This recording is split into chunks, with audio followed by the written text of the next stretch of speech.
I know it's probably fine, but the candle's making me a little uncomfortable next to my children. We're gonna move her over here. Hello everyone, welcome back to my YouTube channel. Today we're going to be talking about my physical TBR and we're going to be doing a bookshelf tour, which I have never done in this apartment or just on my YouTube channel in general. And I'm so excited. I felt like it would be a little more fun to talk about my physical TBR separately because, as you guys know, I don't actually keep a very extensive physical TBR at once. I read a lot of books from my library and on my Kindle. So what you're looking at right here is my entire physical TBR. And for anyone new, this is actually a pretty hefty physical TBR, at least for me. I feel very overwhelmed when I have too many books that I own but haven't read yet. And then once we talk about my physical TBR, we're gonna do the full bookshelf tour experience and I'm so excited. But if you guys are purely interested in the bookshelf tour, feel free to skip ahead. But I want to talk about my physical TBR because I'm so excited about a lot of these books and I definitely want to get a lot of them done before the new year. So without further ado, let's just do it. These are in no particular order, by the way, so we're just gonna go top to bottom. I don't even know what we're gonna be pulling first, but the first book that we have on my physical TBR is The Runaway King by Jennifer A. Nielsen. This is, I think, a middle grade series. This is the second book in the False Prince series. I read The False Prince earlier this year and I actually really enjoyed it. It was slow to start, but by the end I ended up really loving the characters. And I found this book at Half Price Books for like $4 because, again, it's not for my age group, but we're not gonna talk about that. I found this book at Half Price Books and I picked it up and I definitely wanna read this.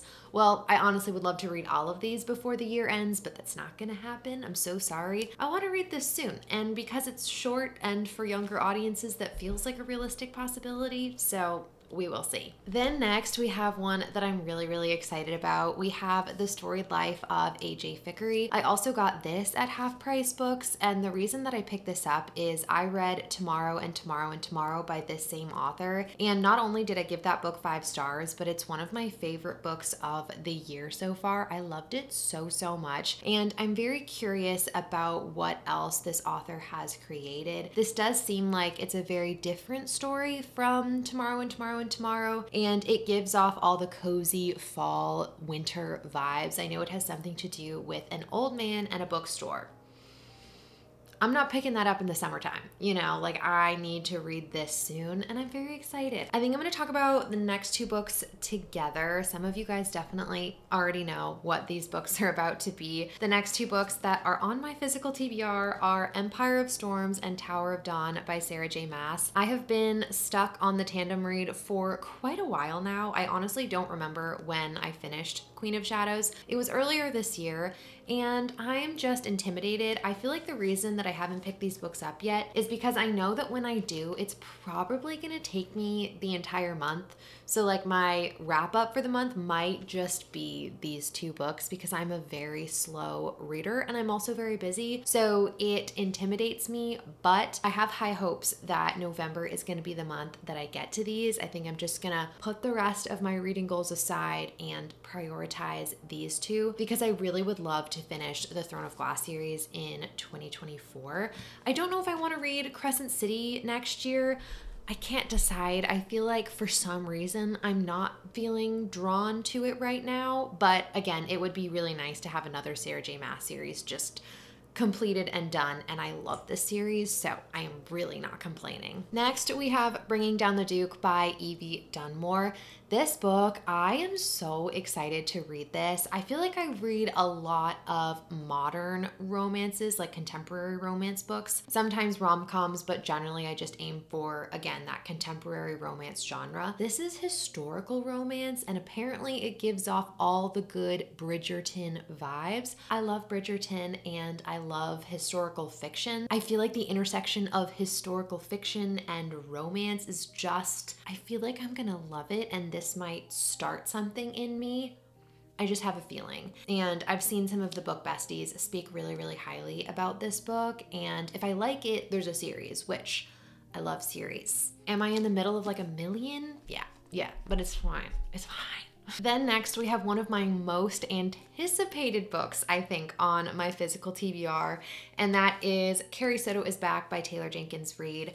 I have rated all of Taylor Jenkins Reid's books so far 5 stars. I've read 3 of them, and I think it kind of freaks me out that, like, I don't know, like, what if I don't give one of her books 5 stars? I don't know. It's kind of a weird thing that I need to figure out. So I've been putting off reading more of her books, but I'm like, Olivia, get over that. I love her books. I know that I do. Even if it's not a 5 stars, I'm probably still gonna love it. And I don't know. Again, you can see, I found this at Half Price Books, and I love a good deal. So hype me up to read this, because I just know that I'm gonna freaking love this book.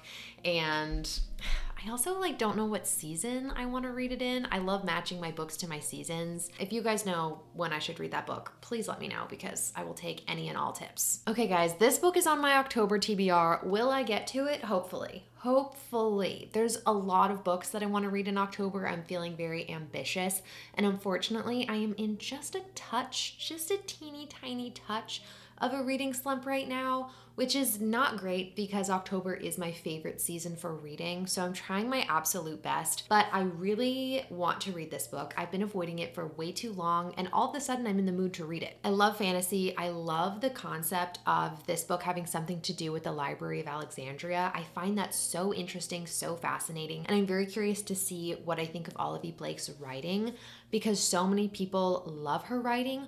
Or I think people find it, I don't know if flowery is the right word, again, because I've never read anything by her, but people find her writing a little more, like, it takes a little bit more brain power, which I personally really like, so I feel like I'm gonna like this book, but I don't know. I, again, would really love to get to that because it's on my October TBR, and it is currently October, so fingers crossed. I don't wanna hear it. I don't want to hear it. I know how long I've been saying I want to read this book, and I still haven't. I think truly it's the idea of 600 pages of pain and heartbreak. It doesn't call to me. It doesn't make me want to pick it up and read it. I also have not been able to acquire an audiobook version of this from my library. I don't know if it just doesn't exist or my library doesn't have it, because I find that when I'm having a hard time picking up books, if I start the audiobook immediately, once I've made it like 10-20% in, and I pick up the book and I can already see that I've made some progress, it's so much easier for me to actually read that book, you know? And so my usual strategy has not been working. So I do really want to read this book. Out of all of my physical TBR, this is the one that I know will feel the best to get completely off it, to get rid of, to be done with. And I am excited to read this. I don't know. I haven't woken up any of these days and been like, ah, yes, today's the day that I want to read this. Hopefully that day's coming. But maybe it's not. I don't know. I don't know, guys. Next up, we have The Lives of Girls and Women by Alice Munro. I really wanted to read this in the classics reading vlog that I did. If you guys are interested in me reading classics for a week, I'll link that video in the description box. But I ended up wanting to get that video up faster than I could read all of the books, so this didn't end up making it into that video. But this one is really, really short. I think it's just over 200 pages, and I think it's very, like, I don't know, it seems like there's a lot of feminist ideas in here, which I really, really like. And I don't know, I just love strong and powerful women, and this is a classic, and I've been trying to read more classics. I feel like every year I try to read a good amount of classics, but this year, for the first like 8 months, I didn't read any classics, so then now at the end of the year, I'm trying to make up for the lost time. So this one is definitely on my radar. I do want to read it soon, and I know that I can get through it pretty quickly, so that is exciting. That is good stuff. Then we have Things We Left Behind, and this one I'm kind of in a pickle because I read the second book in this romance trilogy and I actually DNF'd it. It was a soft, I think, a soft DNF. I really could not stand the romance and some of the dynamics in that book. And unfortunately, this series, each of the books are very dependent on each other. So to understand this book, you really should read the second book before it. So I'm not really sure what to do about this because I did not like the second book at all. I don't know what to do about this one. Only 2 more books to go on the physical TBR, and then we're gonna jump into the bookshelf tour. So excited. Last 2 books. First up, we have Dance of Thieves by Mary E. Pearson. This is one I was really hoping was gonna get chosen for my October TBR because I've had it since March, April, the springtime, I want to say. And I haven't picked it up since. And this is only a duology. So I really like that this is a fantasy series that I'm not committing to a whole bunch of books, because I've already done that for a whole bunch of other series that I need to finish. So for this one, if I start it, all I need to do is read one more book and then we're done. And again, I've heard really wonderful things about this book, so I am super, super excited about it. And then lastly, but certainly not least, this is actually the newest book that I have, and that is The Pumpkin Spice Cafe by Lori Gilmore. My mom is so cute and sent me like a fall little care package. And she had she doesn't read romance books, so she had no idea what books are popular, what's going around.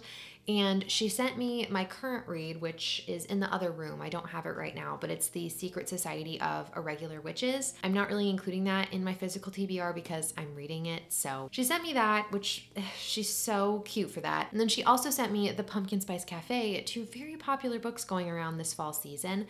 And can we just talk about this cover? It has the, I don't know what you call that, but the leaves have this like glowing metallic paper on it, and it's so cute. I don't have necessarily high expectations for this romance, but I'm so excited to read it this fall season. And I'm so upset that it's not on my October TBR because I want to read this right now. Anyway, besties, that is my entire physical TBR. We're sitting at 1, 2, 3, 4, 5, 6, 7, 8, 9, 10, 11, 12. We're sitting at 12 books, not including my current read. And I feel pretty good about that. And again, if you can believe it, that is pretty high for me. That's what we're working with. And now we're gonna switch gears and do my bookshelf tour. Get freaking hyped. I just switched cameras, so if the quality or the audio has changed, I apologize. This one just has a built-in mic, so it's gonna be much easier for the bookshelf tour, and also it has a wide lens, so bear with me. Okay, so real quick, this is a brief overview of my bookshelf. I have these two bookshelves from IKEA. They're called the Gersby bookshelves, and I really like them because I didn't need bookshelves so big that are like all the way up to the ceiling. And I don't know, I just wanted something a little more low-key, a little bit less expensive. And so far, these have been really, really perfect for me, and I'm loving them. So these are all of my books, and now let's go shelf by shelf and do a little dive in. Okay, besties, sorry if the angle is a little bit funky, but we're working with what we have right now. And up here at the top, this is the very top shelf of my first bookshelf. This is actually not books at all. This is journals. I've been journaling ever since I could write. And so literally we have journals all the way from when I was a little child to more recently. And then in this box, I keep all of my letters and just like keepsakes of things that I've been sent from friends. And I love it so much. This shelf is very important to me, and I felt like it deserved a spot on the bookshelf display. Then up here, this is actually all of my nonfiction books, and I share this shelf with my boyfriend. We both really love nonfiction, and so anything of that genre tends to sit right in here. Some of my favorites are Educated by Tara Westover, To Hami by Vincent Grappenzano, and Outliers by Malcolm Gladwell. Now we're getting into the fantasy section, and I am a huge fantasy girly. So this is my Sarah J. Maas section. We have the entire ACOTAR series right here. Then up here is the Throne of Glass series, up to the point of books that I've read before. And guys, these books absolutely slap. I'm still trying to figure out if I'm more of an ACOTAR girl or a Throne of Glass girl, because I feel like a lot of people tend to lean one way or the other. We're gonna see. We're gonna see where I fall once I finish the Throne of Glass series. And then this little bestie is hiding back here, but I have a lot of my fall October decor on the bookshelf, so you'll see a lot of pops of that. Honestly, guys, this is a little bit hodgepodge. I read a lot of books not that I've purchased, if that makes sense. So a lot of my series like don't match, or I have like one book in a series, which is again a common theme here. So I have The Cruel Prince, Fourth Wing, A Curse for True Love, An Ember in the Ashes, Fable, Powerless, Once Upon a Broken Heart, Emily Wilde's Encyclopedia of Fairies, and The House in the Cerulean Sea. I like these books, they're good, and I own them, so I put them all together. And I have An Ember in the Ashes, like really beautifully annotated, so I wanted it to be facing out. But yeah, and then again, we have a cutie little pumpkin succulent, and I love it. Then lastly down here, I know you can't see it super well, but we just talked about it. This is my physical TBR shelf, and I don't have like a super particular way that I organize it. I feel like the books that I want to read most soon or the most immediately, I tend to lie horizontally like this. This shelf is the one that's constantly changing because I'm always reading books from here and then moving them into the rest of my shelves. I know you guys can't see this super well, but I'm gonna have B-roll like close-ups of each of the shelves. But up here I have both my classic section and my sci-fi section. So over here to the left I have the first 3 books in the Dune trilogy. I've actually only read the first one. My boyfriend has read all 3, but I don't plan to continue the series, so that's why all 3 of them are up here. And then I also have the first book in the 3 Body Problem trilogy, which I did really enjoy. And then over here I have all of my classics, and I've read a lot more sci-fi books and classics than I own. I think one day I really want to go back and start buying and collecting these books that I have already read but don't own yet. I just feel like at this point in my life I haven't been doing that. These sections are small and not really representative of how many books in that genre I've read, but I still love them and I'm still really grateful to have all of those books. Then down here, this to me is like iconic. I've had these books for more than I can remember, longer than I can remember. I have the Harry Potter series plus Harry Potter and the Cursed Child all right here, and these books are literally falling apart because I've read them so many times. Don't mind that. I definitely could replace them, but I don't really want to because I don't know. I feel like this just really shows how well loved they are. And then this is the Selection series. Again, iconic. It is a pillar of my childhood. I feel like that's the only way to say it. And then also hiding back here, I do have the Inheritance games. I need to finish that series. I haven't yet. But yeah, this is just my little YA shelf. And I also have this cute little golden snitch fidget spinner. My friend in LA, he was moving and he was like, does anybody want this? And I was like, yeah, I do. Okay, then this might actually be one of my favorite shelves in the whole bookcase, and this is my fiction section, and I don't really have it organized in a super particular way. The only thing that I have done is keep the hardcovers and the paperbacks separate. And then you guys might notice I do have little llamas all over starting here. I went to Peru earlier this year and I just fell in love with llamas when I was there, so I have so many little like llama trinkets, and then of course like plants and pumpkins and stuff like that. Some of my favorites on this shelf are Tomorrow and Tomorrow and Tomorrow, Remarkably Bright Creatures, and The 7 Husbands of Evelyn Hugo. Then down here we have my first of 2 romance shelves, and this shelf right here is like the crown jewel of romances in my opinion. If you're sitting on this shelf, it means I loved you, okay? So we have my Emily Henry books, who I am obsessed with Emily Henry. Then we have my Christina Lauren books, and every book that I've read by them I've really enjoyed. Then we have my new obsession, and that is Abby Jimenez.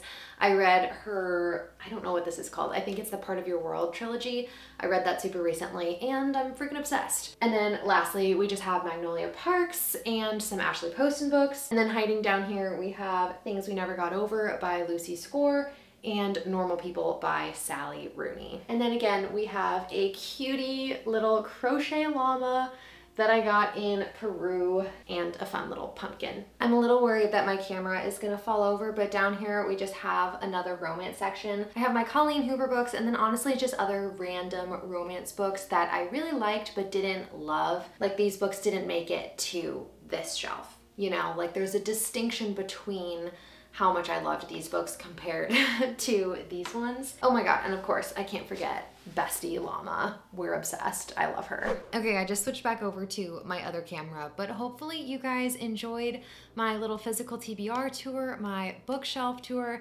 I had so much fun filming this video. I feel like I've had people asking me to do something like this for a little while now. And lastly, I just wanted to throw in here that I am still working on a video all about my reading room.